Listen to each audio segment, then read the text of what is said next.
Greetings all from Kingston, Jamaica. My name is Errol Williamson, and I'm a retired family practitioner of over 40 years. I retired about 3 years ago after a very successful career in family practice.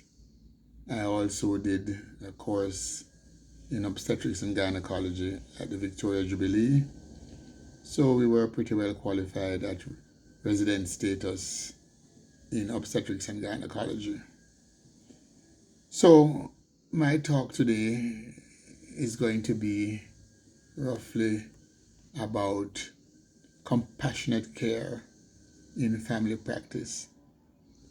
Now, the tales that I have in mind could cover a wide spectrum, but there's something that stands out in my mind that happened about 30 years ago in the early days of my practice, which has stayed with me nonstop. Now, at that time, my patient load was very heavy. I mean, I'd be seeing 50, 60 patients, working to almost near midnight most days.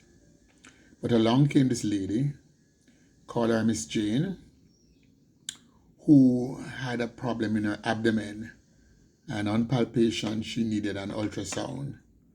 And in those days, an ultrasound would cost about 500 Jamaican dollars. So that puts us in a spectrum of time there. And I told her what was needed and what she should need to do, and I gave her a request and asked her to do that ASAP. So she left the office, went outside to the nurse, and I could see a little concern in her face, but I'm busy, so I have to move along. About 15 minutes later, she's back in the passage in front of my office, seated on a chair where incoming patients would sit. And in exiting the office, I saw her and I said, "What is wrong?" She said, "Doctor, I just don't have the money to do it." But I told her, "You need to do it because this is something that is essential for your care. And I can't guess and spell without an ultrasound." And I told her, "You have to go and get some funds from somewhere, do something." And she left. 10 minutes later, she's back in the chair again, sitting there looking most forlorn.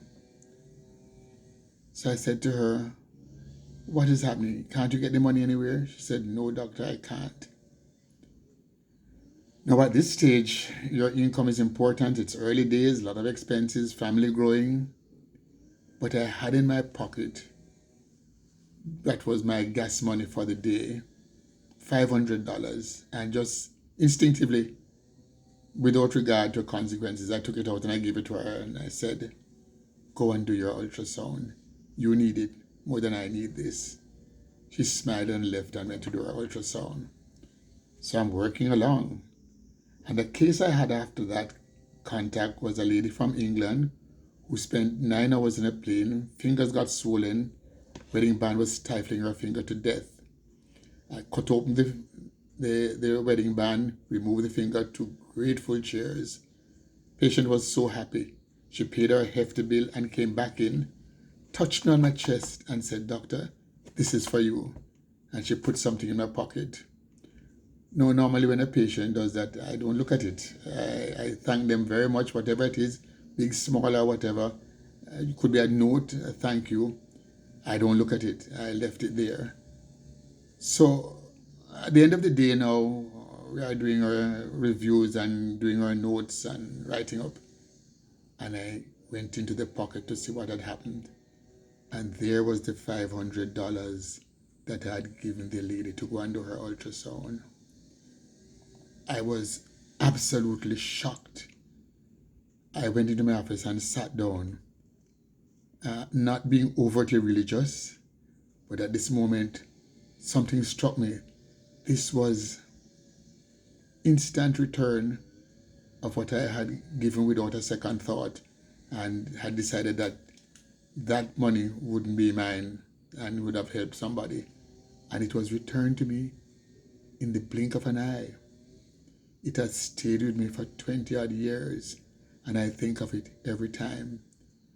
I hope that this kind of experience and relating it to a wider audience would encourage doctors to be considerate, to be caring, to be compassionate.